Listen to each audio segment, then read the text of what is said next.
Hi everyone, is Shivani. I am third professional MBA student. तो mostly बच्चों का selection जो है वो फिजिक्स की वजह से रुकता है। अब उसके पीछे दो रीजंस हैं। देखो, पहला रीजन कि फिजिक्स हार्ड पड़ती है थोड़ी हार्ड, क्योंकि बायो हम रट लेते हैं, केमिस्ट्री हम रटने की कोशिश कर लेते हैं, लेकिन फिजिक्स में हम वो नहीं कर पाते। और दूसरा रीजन क्योंकि ये हार्ड होती है तो हम इसमें टाइम ही नहीं देते। अब टाइम ही नहीं देते तो मार्क्स कहाँ से आएगी? तो less time is equals to less score. देखो, आप किसी सब्जेक्ट में जितना टाइम दोगे ना, चाहे वो हार्ड हो इजी हो, तो आपके उतने ही ज्यादा मार्क्स आएंगे। देखो, बायो में हमारे ज्यादा मार्क्स क्यों आते हैं? क्योंकि हम बायो हमें अच्छी लगती है, क्योंकि वो रटने वाली चीजें होती है और हम उसमें ज्यादा टाइम देते हैं। सबसे बड़ा रीजन ये है। देखो, मुझे है ना हमेशा से सिर्फ बायो अच्छी लगी है।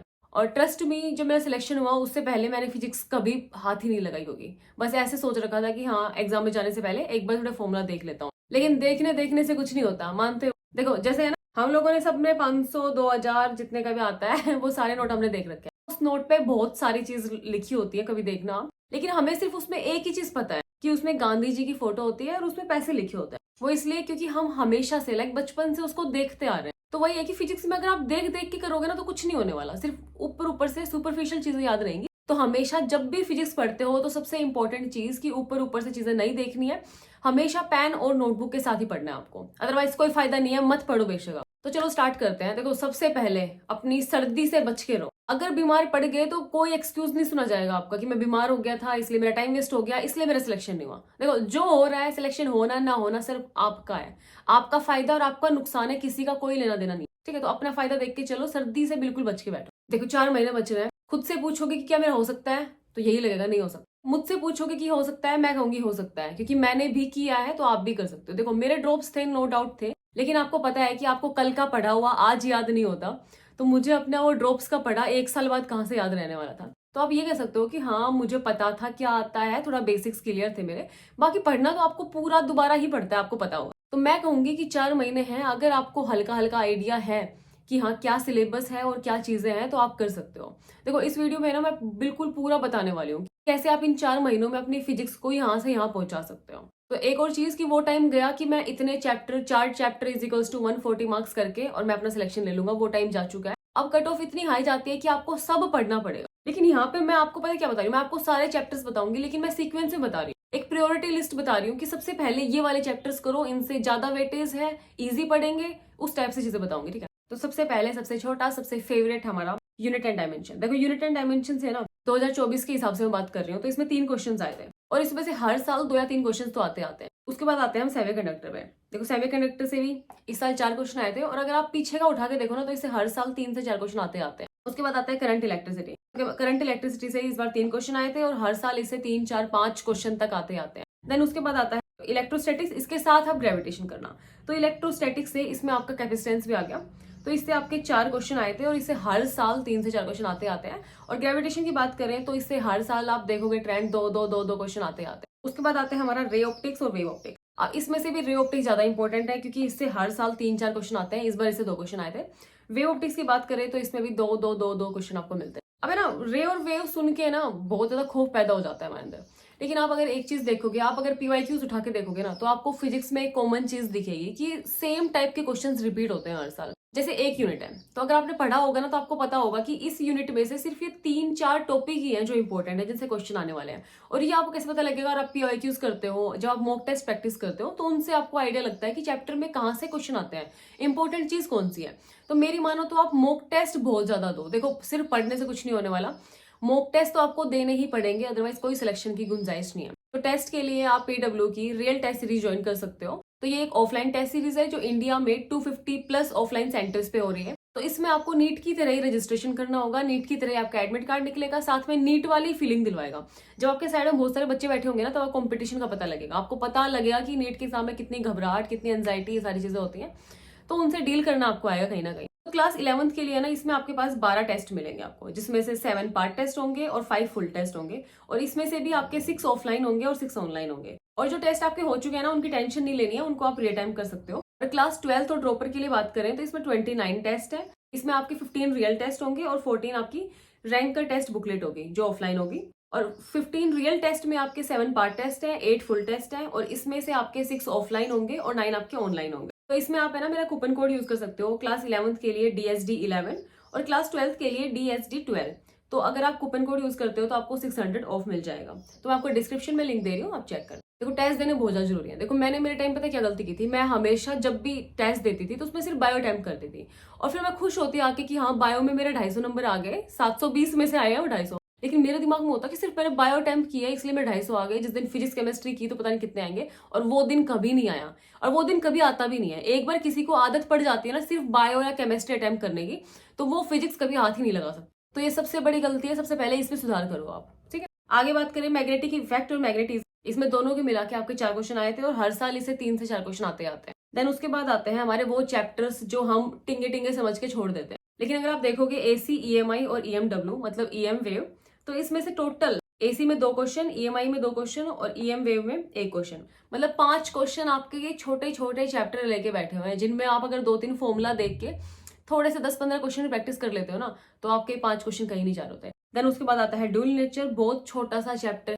गिनती के 2-3 फॉर्मूले हैं और हर साल इससे 2-2 क्वेश्चन पूछे जाते हैं। देन उसके बाद करें एटम एंड न्यूक्लियर, इसमें भी ट्रेंड है कि हर साल 3 क्वेश्चन तो पूछे जाते हैं। देन उसके बाद हमारा आता है छोटा सा केटीजी, इससे भी आपका 1 क्वेश्चन हर साल पूछ जाता है।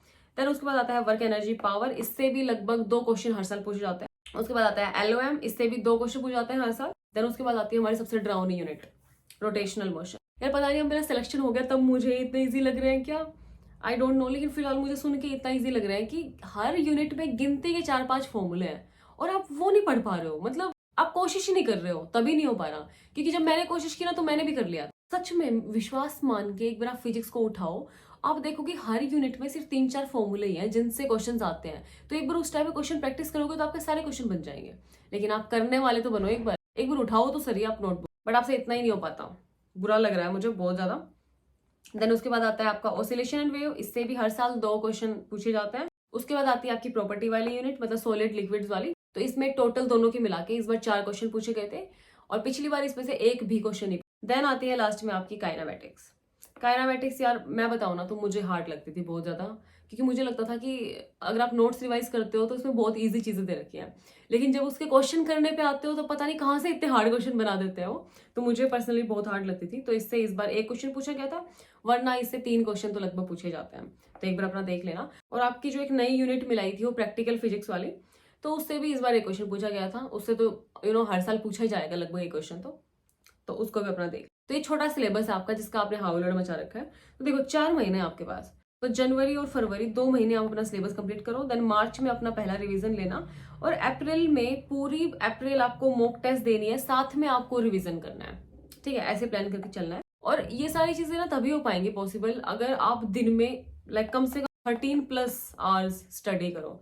उस 13 घंटे में से आपको 4-4 घंटे अपना डिवाइड कर लो कि 4 घंटा फिजिक्स पढ़ूंगा, 4 घंटा केमिस्ट्री, 4 घंटा बायोलॉजी। और फिजिक्स के वो 4 घंटे में आपको क्या करना है, सबसे पहले अगर आपने पढ़ नहीं रखा, चैप्टर का कोई आइडिया नहीं है, तो सबसे पहले 1 शॉट देखो। अगर आपको आइडिया है, आपने नोट्स बना रखे हैं, तो 1 शॉट आप स्किप कर दो, सीधा आप नोट्स पे आओ, ठीक है। सबसे पहले 1 शॉट देख ली, देन उसके बाद फॉर्मूला नोटबुक देखो। फॉर्मूला नोटबुक आप जब बनाते हो ना, तो आपकी जैसे ये नोटबुक है तो समझ लो आप एलओएम की बना रहे हो, तो एलओएम का आपने यहाँ पे सारे फॉर्मूला लिख दिए जो आपको 1 शॉट से दिखे। उसके बाद यूं नहीं है कि यहाँ पे दूसरा चैप्टर स्टार्ट कर दिया, यहाँ पे 1 पेज खाली छोड़ो, क्योंकि आप अब बहुत सारे मॉक टेस्ट देने वाले हो। उस मॉक टेस्ट में आपको बहुत सारी इंपॉर्टेंट चीजें मिलने वाली हैं जो आपको यहाँ नोट करनी है, तो हमेशा 1 पेज खाली छोड़ना है। देन उसके बाद अगला अपना चैप्टर स्टार्ट करना है। देन उसके बाद आपको पीवाईक्यूज करना है। थोड़ा सा ना नियम बना लो कि कोई इंपॉर्टेंट चैप्टर है, अब इतना टाइम भी नहीं बचा है, तो इंपॉर्टेंट अगर चैप्टर है तो उसके 40-50 क्वेश्चन करते हुए चलो। और कोई इजी सा चैप्टर है जैसे ईएम वेव टाइप का हो गया, उसके अपने 10-15 क्वेश्चन प्रैक्टिस करते हुए चलो।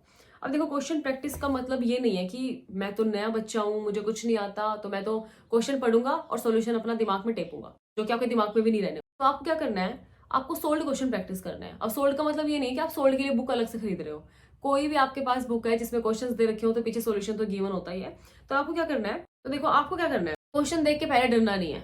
सबसे बड़ी चीज यही है कि डरना नहीं है। देखो मेरे साथ है ना, एग्जाम में यही हुआ था। मैंने क्या किया, बायो की मैंने केमिस्ट्री में बहुत सारा टाइम दे दिया। जब मैं फिजिक्स पे आई तो मैंने पहला क्वेश्चन देखा, बी पार्ट का पहले देख रही थी मैं, उसकी इतनी बड़ी स्टेटमेंट। अब इतनी बड़ी स्टेटमेंट देख के लिटरली मेरी तो हालत खराब हो गई थी। लेकिन मेरे दिमाग में एक ही चीज आई कि नहीं बेटा, तूने बहुत सारे क्वेश्चन प्रैक्टिस किया है और तुझे पता है कि जितनी बड़ी स्टेटमेंट होगी वो उतना ईजी क्वेश्चन होगा। और वो ऐसे ही हुआ, इतनी बड़ी स्टेटमेंट थी लेकिन घुमा फिरा के लास्ट में एक छोटा सा फॉर्मूला लगा के और 2 डिजिट सी गिवन थी, वो उसमें डालनी थी। क्वेश्चन को देख के डर जरूर लगे, लेकिन मेरे कहने पे एक बार उस क्वेश्चन में जो भी डिजिट्स आपकी दे रखी है ना, वो डिजिट्स लिख लो। अब जो पूछ रखा है ना, वो सोचो कि उसके कितने फॉर्मुलाज थे, अब कितने उस फॉर्मुलाज में ये डिजिट कहाँ पे एडजस्ट हो रही है। और आपका क्वेश्चन सोल्व हो जाएगा। सारे क्वेश्चंस ऐसे ही होते हैं, लिटिल बिट थोड़े से ट्रिकी होते हैं, उसमें 2 डिजिट्स को मिला के कुछ निकाल के देन उसे पुट करना होता है, इससे ज्यादा कुछ पूछा ही नहीं जाता, इतना ही स्टैंडर्ड है बस नीट का। तो आप है ना दिन में अपना रूटीन बना लो कि दिन में कोई बड़ा चैप्टर है तो मैं आज एक अपना पूरा यूनिट खत्म करूंगा, और अगर कोई छोटे यूनिट्स है जैसे EMI EM वेव हो गए तो आपको दिन में 2 करनी है,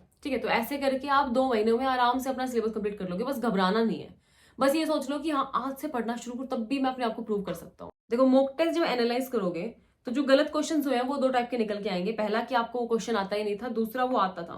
देखो जो आपकी OMR शीट होगी तो उसमें जैसे टिक होंगे कि हाँ ये सही था, ये सही था, गलत था, गलत था। तो आपको गलत वालों के सामने है ना रीजन लिखना है कि गलत क्यों था। जैसे पहला गलत था, जैसे मुझे आता ही नहीं था, तो लिख लो कि हाँ कॉन्सेप्ट ही वीक था। दूसरा हो गया कि हाँ मैंने कोई येस नो पढ़ने में मतलब सिली मिस्टेक कर दी मैंने क्वेश्चन पढ़ने में।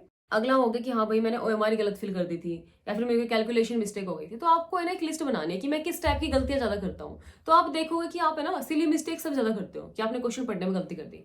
तो आपको पता चल गया कि हाँ मेरे 15-20 नंबर तो सिर्फ सिली मिस्टेक की वजह से कम हो रहे हैं। तो आपको क्या करना है, जब भी क्वेश्चन पढ़ते हो हमेशा उसको हाईलाइट कर करके पढ़ना शुरू करो। तो ना फिर थोड़ी हार्ड है क्योंकि हम लोग बायो पढ़ते हैं तो हमें हार्ड लगती है, सबको हार्ड लगती है। कोई टॉप कर रहा होगा ना बच्चा, उसको भी फिजिक्स हार्ड लगती है। लेकिन फर्क इतना ही है कि बच्चे इसमें मेहनत करके अपना स्कोर बढ़ा लेते हैं, लेकिन आप जैसे बच्चे वो हैं जो फिजिक्स को हार्ड समझ के उसको छोड़ देते हैं और अपना सिलेक्शन गवा देते हैं। तो देखो ये आपके हाथ में है कि फिजिक्स आज से पढ़ना स्टार्ट करके अपना सिलेक्शन लो, या फिर छोड़ दो पढ़ना, क्योंकि बायोकेमिस्ट्री करके तो आपका सिलेक्शन नहीं होने वाला। और है ना कुछ बच्चे ऐसे हैं कि फिलहाल आके मतलब पूरी साल पढ़ के लेकिन 4 महीने पहले आके वो गिव अप करने के लिए बैठे हैं। देखो यार गिव अप कोई ऑप्शन नहीं होता है, मैं अगर मेरी मानो तो कोई आपको चीजें परोसने नहीं वाला, आपका सिलेक्शन आपके पास खुद चल के नहीं आने वाला। जब आप कदम बढ़ाओगे तभी आपकी तरफ आएगा। और मुझे प्रॉमिस करके जाना कि फिजिक्स की वजह से अपना सिलेक्शन जाने नहीं दूंगा। तो best of luck for preparation और बाय बाय।